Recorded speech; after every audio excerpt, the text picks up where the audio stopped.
नमस्कार, my PDA में आपका स्वागत है। आज का दिन बिहार के लिए बहुत बड़ा दिन है क्योंकि किसकी सरकार बनेगी, कौन बिहार की बादशाहत को संभालेगा और बिहार का मुख्यमंत्री कौन बनेगा। 2025 के चुनावी दंगल को लेके लगातार बिहार में दो चरणों में मतदान हो रहा था। 6 तारीख को प्रथम चरण का मतदान और दूसरे चरण का मतदान 11 तारीख को हुआ और उसके बाद आज का दिन जो है वो काफी खास दिन है।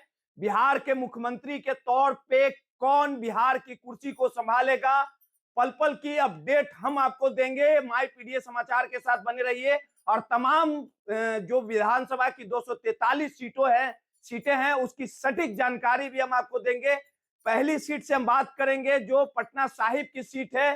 काफी धमाकेदार मुकाबला होगा क्योंकि यहां से लगातार नंद किशोर यादव चुनाव जीतते आ रहे थे, लेकिन इस बार बीजेपी ने दूसरे उम्मीदवार पर दांव खेला। और वहीं कांग्रेस के उम्मीदवार की बात कर ली जाए तो कांग्रेस के उम्मीदवार के तौर पे शशांक शेखर को उम्मीदवार बनाया गया था। 6 तारीख को चुनाव हुए और ईवीएम जो उनके भाग्य का फैसला है, ईवीएम में उनके भाग्य का फैसला कैद है। कुछ देर में जो तमाम मतदान केंद्रों पर मतदान की जो प्रक्रिया है वो शुरू हो जाएगी और उसके बाद पटना साहिब का किंग मेकर कौन बनेगा, ये तमाम अपडेट हम आपको बताते रहेंगे।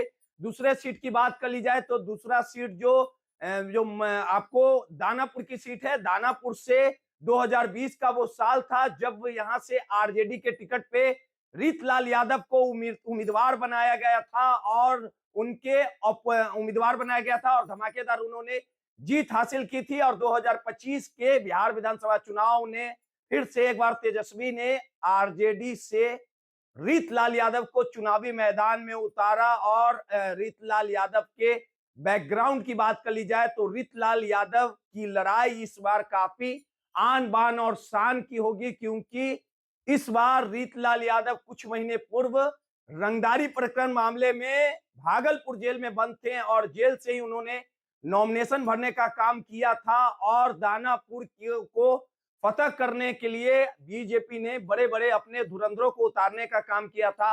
और रीतलाल के अपोजिट रामकृपाल यादव जो कई बार सांसद, कई बार विधायक और जनमानस के नेता भी माने जाते हैं। 2024 का वो साल था जब पाटलिपुत्रा से रामकृपाल यादव ने चुनाव मीसा भारती से हार गए थे। उसके बाद फिर से बिहार विधानसभा का टिकट उन्हें दिया गया और इस बार जो दानापुर की जो सीट रहेगी वो काफी हॉट सीट रहेगी, काफी कड़ा मुकाबला होगा। रीतलाल यादव की पत्नी और उनकी बेटी ने लगातार मेहनत करने का काम किया और रीतलाल को बिहार विधानसभा भेजने के लिए राजद सुप्रीमो लालू यादव ने भी रोड शो करने का काम किया था। तो साफ तौर पे कह सकते हैं कि दानापुर की जो सीट रहेगी वो काफी हॉट सीट रहेगी और इस हॉट सीट में रामकृपाल यादव का जलवा बरकरार होगा। रीतलाल यादव को करारी हार दे पाएंगे या भागलपुर जेल से ही रीतलाल यादव रामकृपाल यादव को परास्त करेंगे।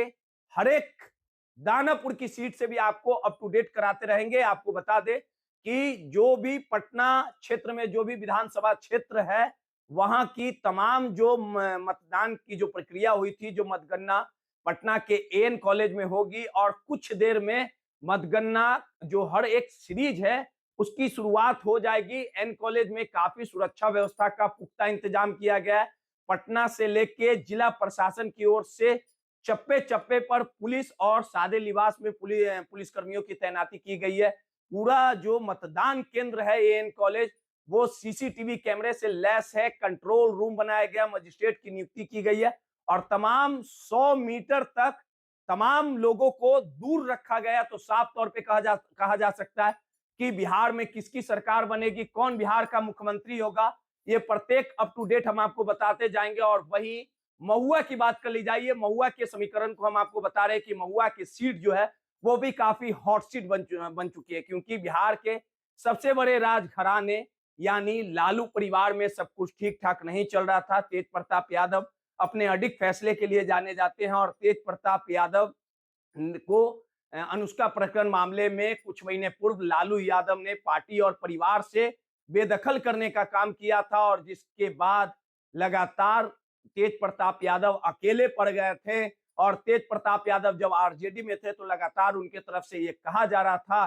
कि वो महुआ से चुनाव लड़ेंगे, जिसको लेके काफी बवंडर भी हुआ था। अनुष्का प्रकरण मामले में जब उन्हें घर और परिवार से बाहर कर दिया गया, उसके बाद उन्होंने खुद बिन पिता और बिना मां के नॉमिनेशन करने का काम किया महुआ से, और उसके बाद देखिए कि उन्होंने नए पार्टी का निर्माण किया जिसका नाम जनशक्ति जनता दल था। और महुआ की सीट जो है वो काफी हॉट सीट है, क्योंकि दोनों भाई के रास्ते जो हैं वो अलग हो चुके हैं। और आरजेडी सुप्रीमो लालू यादव ने वहां के वर्तमान विधायक मुकेश रोशन को उम्मीदवार बनाया था, और जो महुआ की सीट है वो काफी हॉट सीट है, क्योंकि दूसरे छोर पे लालू के बड़े लाल तेज प्रताप यादव, और दूसरे छोर की बात कर ली जाए तो कहीं ना कहीं जो मुकेश रोशन है आरजेडी ने उन्हें टिकट दिया। लगातार तेजस्वी ने कैंपेनिंग की, चुनावी सभा किया, अपने उम्मीदवार के पक्ष में वोट मांगने का काम किया। और वहीं एनडीए के उम्मीदवार की बात कर ली जाए तो एनडीए के जो उम्मीदवार है वो संजय सिंह है। त्रिकोणीय मुकाबला है, कौन परास्त करेगा। तमाम मतगणना केंद्रों पे कुछ देर में गिनती शुरू हो जाएगी। ये तमाम आपको हम जो हॉट सीट है उस हॉट सीट के बारे में बताने जा रहे हैं कि पूरे बिहार की नजर इन हॉट सीटों पे होगी। 243 सीटों पे तो हम आपको प्रत्येक बारीकियों से जानकारी देंगे, लेकिन कुछ सीटें हैं जिसकी चाहत, जिसकी जानकारी लोग ललायत रहेंगे। और वही मोकामा की सीट जो है वो आन बान शान रुतबे और वर्चस्व की लड़ाई रहेगी, क्योंकि लगातार 2 दशकों से बाहुबली पूर्व विधायक अनंत सिंह यहां से चुनाव जीतते आए हैं। 2005 का वो साल था जब अनंत सिंह ने जेडीयू के टिकट से यहां से चुनाव लड़ने का काम किया। आपको पता ही होगा कि अनंत सिंह की तूती मोकामा में बोलती है, और उनके भाई दिलीप सिंह वो भी यहाँ के विधायक रह चुके हैं, मंत्री रह चुके हैं।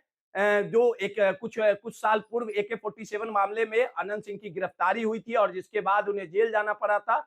और इस पूरे प्रकरण में निचली अदालत से अनंत सिंह को सजा सुनाई गई थी 10 साल, जिसके बाद उनकी विधायकी चली गई थी और फिर बिहार में उपचुनाव हुए थे। और AK-47 प्रकरण में लगातार अनंत सिंह ने वर्तमान सरकार पे आरोप लगाए थे। और उसके बाद बिहार में जो मोकामा सीट पर जो उपचुनाव हुए थे, जिसमें आरजेडी ने उनकी पत्नी नीलम देवी को टिकट देने का काम किया था, यानी उम्मीदवार बनाया था, और जिसके बाद उन्होंने धमाकेदार जीत हासिल की थी। और जो 17 महीनों का कार्यकाल तेजस्वी और नीतीश कुमार का रहा, फिर दोनों के राह अलग हुए। उसके बाद नीलम देवी ने फ्लोर टेस्ट में कहीं ना कहीं नीतीश कुमार को सहयोग करने का काम किया। लेकिन इस बार मोकामा के चुनावी दंगल में देखिए कि सूरजभान को निपटाने के लिए तेजस्वी यादव ने लगातार मोकामा का रुख किया था। अनंत सिंह के साम्राज्य को समाप्त करने के लिए लगातार चुनावी सभा को करने का काम किया था, और काफी अच्छा रिस्पॉन्स भी मिला था। और तेजस्वी ने सूरजभान सिंह की पत्नी यानी बीना देवी पर दांव खेला। 6 तारीख को चुनाव भी हुए, और कहा जा सकता है कि काफी कड़ा मुकाबला रहेगा। लगातार मोकामा के जो पूर्व विधायक है अनंत सिंह, उनके घर में 56 भोग बनाए जा रहे यानी तैयारियां जोरों पे है। लगातार अनंत सिंह के जो समर्थक हैं वो पूरी तरह से जश्न में मदहोश हैं। रात से ही अनंत सिंह के आवास पे जश्न की तैयारियां चल रही है। और वहीं दूसरे छोर पे सूरजभान सिंह जो बाहुबली हैं, उनकी पत्नी भी आरजेडी से चुनाव लड़ रही है अनंत सिंह के खिलाफ। उनके घर पे भी जश्न की तैयारी चल रही है, यानी भूमियार वर्सेज भूमियार की लड़ाई में कहीं ना कहीं लोगों की निगाहें इस सीट पर भी टिकी रहेगी कि आखिर यहां से सूरजभान सिंह की पत्नी जीतती है या अनंत सिंह का दबदबा चलता है। क्योंकि दुलार चंद यादव की हत्या मोकामा टाल पे कर दी गई थी, जिसके बाद अनंत सिंह की गिरफ्तारी हुई थी। वर्तमान में वो पटना के बेउर जेल में बंद है, और वहां से चुनाव जीत पाते हैं कि नहीं पाते हैं, ये तमाम अपडेट हम आपको बताते रहेंगे। उसी में सीट जो है राघोपुर की सीट है। राघोपुर तेजस्वी यादव का गढ़। लगातार 2015 का वो साल, 2020 का वो साल जब तेजस्वी लगातार यहां से चुनाव जीतते आए, लेकिन इंडिया गठबंधन के मुख्यमंत्री के चेहरे के तौर पे भी तेजस्वी के चेहरे पे चुनावी मैदान में इंडिया गठबंधन लड़ने का काम किया है। और इस पूरे इंडिया गठबंधन की लड़ाई नीतीश कुमार से। राघोपुर की सीट इसी कारण हॉट सीट है क्योंकि राघोपुर में इस बार काफी दिलचस्प मुकाबला होगा। सतीश राय, आपको पता ही है कि सतीश राय की अपना वर्चस्व, अपना रुतबा चलता है। और 2010 का वो साल था जब सतीश राय ने राबड़ी देवी यानी लालू यादव की पत्नी, पूर्व मुख्यमंत्री राबड़ी देवी को हराने का काम किया था। और इस बार काफी मजबूती के साथ सतीश राय तेजस्वी से दो दो हाथ करेंगे, तेजस्वी से फरियाने का काम करेंगे।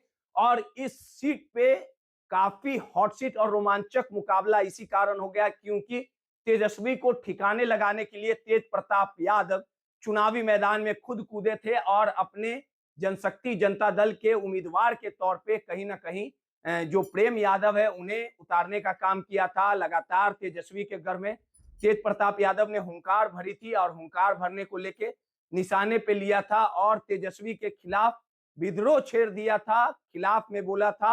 अब देखना दिलचस्प होगा कि सतीश राय जिनका एक छत्र राज कहीं ना कहीं चलता है, काफी मिलनसार व्यक्ति हैं और सतीश राय वहां के मूल निवासी भी है। राघोपुर से इस बार कहीं ना कहीं तेजस्वी को सतीश राय हरा पाते हैं कि नहीं हरा पाते, ये तमाम चीजें जो मतगणना शुरू होगी और लगातार फेज बाय फेज मतदान केंद्र पर यह मतगणना शुरू होगी, उसके बाद तमाम चीजें साफ हो जाएगी कि आखिरकार जो इंडिया गठबंधन का मुख्य चेहरा है मुख्यमंत्री का, राघोपुर से तेजस्वी जीत पाते हैं, हैट्रिक लगा पाते हैं या सतीश राय के हाथों उन्हें मुंह की खानी पड़ती है और तेज प्रताप का कितना जलवा राघोपुर में बरकरार होता है।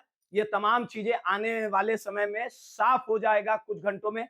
लेकिन बिहार में जो चुनावी दंगल को लेके जो दो महायोद्धाओं की लड़ाई है, चाचा वर्सेज नीतीश कुमार की, और इस लड़ाई में लगातार रोजगार, दवाई, सुनवाई, कार्रवाई वाली सरकार को लेके लगातार 243 विधानसभाओं में तेजस्वी ने अपने बल पर चुनावी सभाओं को अंजाम देने का काम किया और वहीं दूसरी छोर पे नीतीश कुमार ने लगातार जो एनडीए का चेहरा है, तमाम अन्य राज्यों के मुख्यमंत्री पहुंचे थे, अन्य राज्यों के जो बड़े-बड़े नेता थे वो एनडीए नीतीश कुमार के पक्ष में वोट डालने की अपील कर रहे थे। तो साफ तौर पे प्रत्येक बारीकी की जानकारी, सटीक जानकारी हम आपको देते रहेंगे। आप बने रहिए माई पीडीए समाचार के साथ। नमस्कार।